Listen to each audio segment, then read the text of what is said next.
அத ஆனா பார்த்தேன். நான் கூட கொஞ்சம் பயந்துட்டேன் நண்பர்களே. என்ன பிக் பாஸ் இன்னைக்கு காலைல இருந்து ரொம்ப சைலண்டா இருக்காரு. இப்படி இருக்க மாட்டாரே.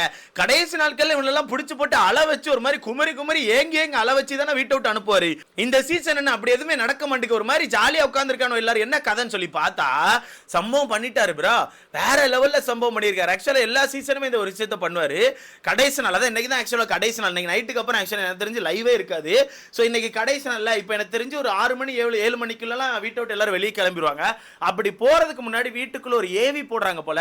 அதான் அழுகாட்சி ஏவியே போடுறாங்க போல. அந்த அழுகாட்சி ஏவி கூட நமக்கு பெருசா டச் ஆகுமான்னு கேட்டா எனக்கு தெரிஞ்சு தெரியல. நார்மலா டச் ஆகும். கண்டிப்பா பிடிச்சவங்க அள்ளும்போது கண்டிப்பா நமக்கே லைட்டா கண் கலங்கும். இருந்தாலுமே அந்த ஏவி முடிஞ்ச பிறகு பிக் பாஸ் ஒன்னு பேசுவாரு. அந்த பேசுற விஷயங்கள் இருக்கு தெரியுமா, சத்தியமா சொல்றேங்க.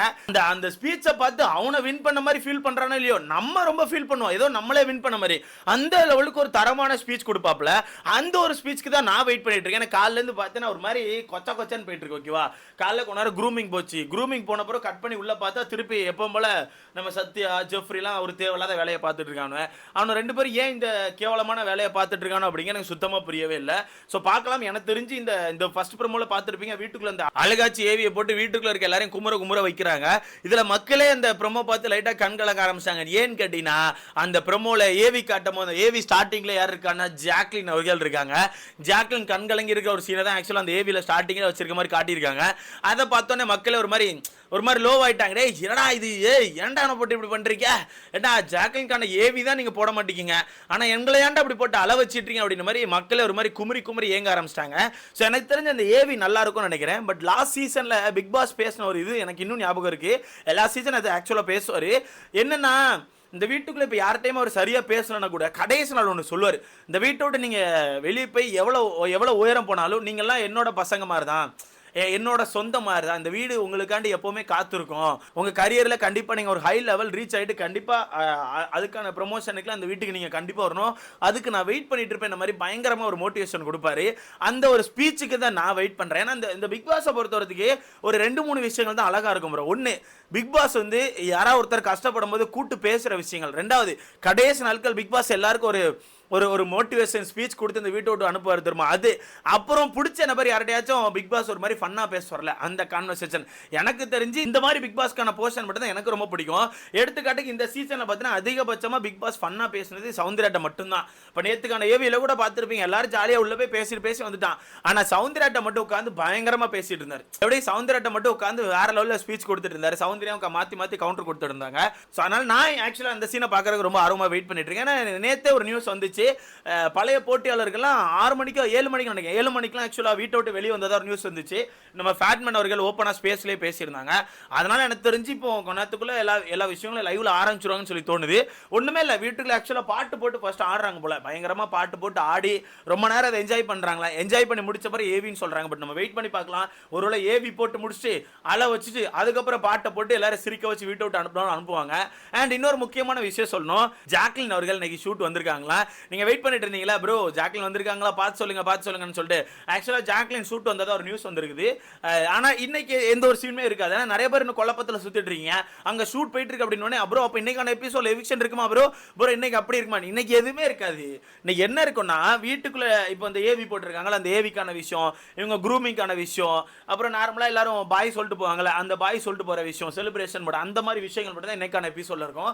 இன்னைக்கு ஷூட் போயிட்டு இருக்குது எல்லாமே நாளைக்கான எபிசோட் தான். அந்த கிராண்ட் ஃபினாலேக்கான ஷூட் தான். ஓகேவா, ஏன்னா கிராண்ட் ஃபினாலே பொறுத்தவரைக்கு ஸ்டார்டிங்ல டான்ஸ்லாம் இருக்கும். ஏன்னா பழைய போட்டியாளர்கள் எல்லாருமே டான்ஸ் ஆடுவாங்க. ஓகேவா, ஸோ எல்லாருக்கான டான்ஸ் அந்த மாதிரி விஷயங்கள் இருக்கும். அப்புறம் அந்த 2 போட்டியாளர்கள் ஆக்சுவலா இன்னைக்கு ஷூட்ல எவிக் பண்ணுவாங்க. ஆல்ரெடி பவித்ரா எவிக்ஷன் ஒரு நியூஸ் வந்துட்டு இருக்கு. அதை பத்தி நான் அடுத்த வீடியோல ரொம்ப கிளியரா மென்ஷன் பண்றேன். பவித்ரா ரயான் இந்த 2 பேரும் எனக்கு தெரிஞ்சு தூக்கிடுவாங்கன்னு சொல்லி எனக்கு தோணுது. பவித்ரா அவர்கள் வந்து 4th ரன்னர் அப்ப அந்த வீட்டை விட்டு வெளியே வந்திருக்காங்க. ஸோ அதை பத்தி நான் அடுத்த வீடியோல ரொம்ப கிளியரா மென்ஷன் பண்றேன். ஸோ மொத்தத்தில் எனக்கு தெரிஞ்சு இன்னைக்கு இந்த சீன் தான் இருக்கும். ஆனா எல்லாருமே அழுறாங்க. நான் இவ்வளோ நேரம் ஆக்சுவலாக லைவ் பார்க்கல. இவ்வளோ நேரம் ஆக்சுவலாக நான் கட் பண்ணி தான் வச்சிருந்தேன். நான் உண்மையாக சொல்ல போனால் படம் பார்த்துட்டு இருந்தேன், டிரான்ஸ்ஃபார்மர் பார்த்துட்டு இருந்தேன். இப்போ தான் எனக்கு அந்த ப்ரோமோ பார்த்தோன்னே சரி லைவ் பார்க்கலாம், அந்த சீன் நல்லா இருக்குன்னு சொல்லி தான் ஆக்சுவலாக ஓட விட்டுருக்கேன். அந்த சீன் காண்டி வெயிட் பண்ணிட்டு இருக்கேன். அது மட்டும் இல்லாமல் இந்த இடத்துல இன்னொன்று சொல்லிக்கணும், சத்யா ஜெஃப்ரி தயவுசெய்து உங்கள் கேவலமான வேலையை இன்னைக்கு காட்டாதீங்க. அப்புறம் இன்னைக்கான ஏவி பார்த்துட்டு அப்புறம் பிக் பாஸ் மேலேருந்து ஸ்பீச் கொடுப்பாரு. அதுக்கெல்லாம் வீட்டுக்குள்ள இருக்க எல்லாருமே கண்டிப்பாக அழதான் செய்வாங்க. அதெல்லாம் உண்மையான கண்ணீர். அதை பார்த்துட்டு உங்களுக்கு மன வருத்தமாக இருந்துச்சுன்னா நீங்கள் 2 பேரும் என்ன பண்ணுறீங்கன்னா கக்கூஸ்குள்ளே போய் பூட்டிட்டு உட்காந்துக்கோங்க, பெஸ்ட்டு. அதை விட்டு வெளியே கேமரா முன்னாடி உட்காந்து கேன்னு சிரிச்சிட்டு இருக்காங்க. அப்புறம் உங்க மக்கள்லாம் ரொம்ப ஓப்பனாக வேறு ஏதாவது கேள்வி கேட்பாங்க. ஏன்னா அன்னைக்கே ஓப்பனாக கேள்வி கேட்க வேண்டியது எனக்கு கடைசி நாட்களில் யாருக்குமே ஹர்ட் கொடுக்க விரும்பலனால கடந்து கடந்து வந்துட்டு இருக்கேன். ஸோ தயவுசெய்து அந்த எச்ச வேலையை மட்டும் இன்னைக்கு பார்த்துறாங்க. ரொம்ப கேவலமான வேலையை நான் ஃபீல் பண்ணுறேன். ஏன்னா அன்னைக்கு நீங்கள் மட்டமாக பண்ணீங்க. ஜாக்லின்கான எவிக்ஷன் அன்னைக்கு ரொம்ப மட்டமாக பண்ணீங்க. தயவுசெய்து அதை பண்ணிடுறாங்க. கண்டிப்பாக ஜாக்லின் வந்து அதை கேட்பாங்களா எனக்கு தெரியாது. அதை கேட்டால் கூட நமக்கு தெரியாதுன்னு வச்சுக்கோங்களேன். இன்னைக்கு ஷூட்க்கு வந்திருக்காங்க. இன்னைக்கு ஆக்சுவலாக எல்லாருமே போயிருப்பாங்க ஷூட்டுக்கு. ஏன்னா பழைய போட்டியாளுக்கு நேற்றே வெளியே வந்துட்டாங்களே. ஸோ எல்லாருமே இன்னைக்கு ஷூட் போயிருப்பாங்க. ஸோ வெயிட் பண்ணிப்பேன். ஆனால் எனக்கு தெரிஞ்ச அந்த டான்ஸ் பெர்ஃபார்மன்ஸ் பெருசாக இருக்காருன்னா எனக்கு தோணுது. ஏதோ க்ரூ தான் உள்ள கூட்டிருக்காங்க போல. ஏதோ டான்ஸ் டீம் தான் உள்ள கூட்டு ஃபுல்லாக ஆட் அவுட் இருக்கிறத ஒரு நியூஸ் வருது. ஏன்னு கேட்டுக்கோங்களேன், இந்த சீசனை பொறுத்தவரைக்கும் எல்லாருமே பெரிய பெரிய டான்சர்ஸ்லாம் கிடையாது. எல்லாருக்குமே நார்மலாக தான் டான்ஸ் வருது. வேற லெவலில் டான்ஸ் ஆடுவாங்க. மீடியமான டான்சர்ஸ் அப்படிலாம் எதுவுமே இல்லை. ரொம்ப நார்மலாக டான்ஸ் ஆடுறவங்க தான் உள்ளே இருக்காங்க. அதனால் எனக்கு தெரிஞ்சு அந்த கிராண்ட் ஃபினாலையில் இவங்கலாம் டான்ஸ் ஆடுவாங்களான்னு கேட்டிங்கன்னா எனக்கு தெரிஞ்சு ஒரு கேள்விக்குறி தான் இருக்குது. அதை நம்ம வெயிட் பண்ணி தான் பார்க்கணும். அண்ட் இந்த ப்ரொமோவில் நீங்கள் ஒரு சீன் பார்த்துருப்பீங்க. இந்த பக்கம் பார்த்தா முத்துக்குமாரன் தீபக் அண்ணன் 2 பேரும் பயங்கரமாக ஆடுறாங்க.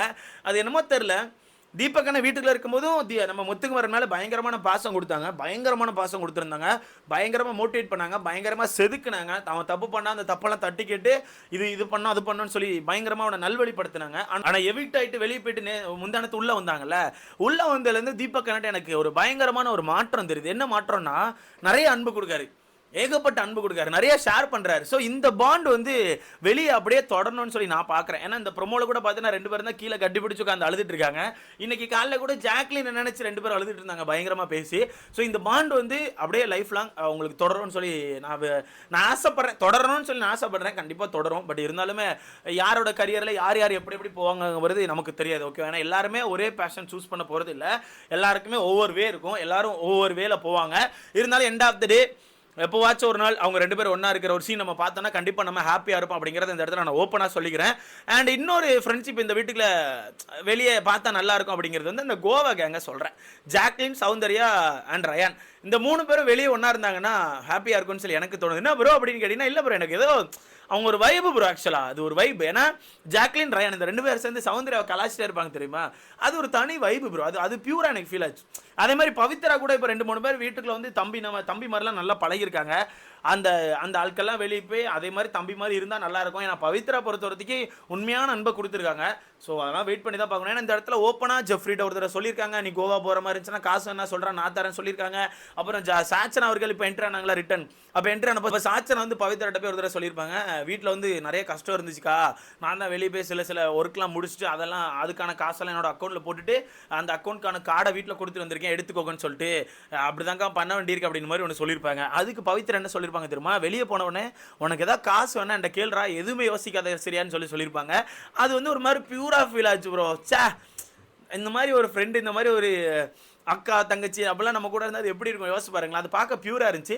ஸோ அதனால் எனக்கு தெரிஞ்சு அந்த பொண்ணை யாரும் ஏமாற்றாமல் வெளியே போய் கண்டிப்பாக அதே மாதிரி ஒரு இதில் இருப்பீங்க நான் நம்புகிறேன். அண்ட் இன்னொன்று, அப்படி உங்கள் பியூரான அன்பு கொடுக்க முடியலன்னா கூட ஏமாற்றாதீங்க. வெளியே போயிட்டு அக்கான்னு சொல்லிட்டு எந்த ஒரு விஷயத்துக்கும் யூஸ் பண்ணுற மாதிரி ஏமாற்றாதீங்க. அது நல்லா இருக்காது. அப்படி யாரையுமே நான் அந்த வீட்டுக்குள்ள பார்க்கல. கண்டிப்பாக அப்படி யாரும் இருக்க போகிறதில்ல. கண்டிப்பாக இருந்தாலும் எனக்கு ஒரு கன்சர்னாக சொல்லணும்னு யோசித்தேன். அதனால் சொல்லியிருக்கேன், வேற ஒன்றும் இல்லை.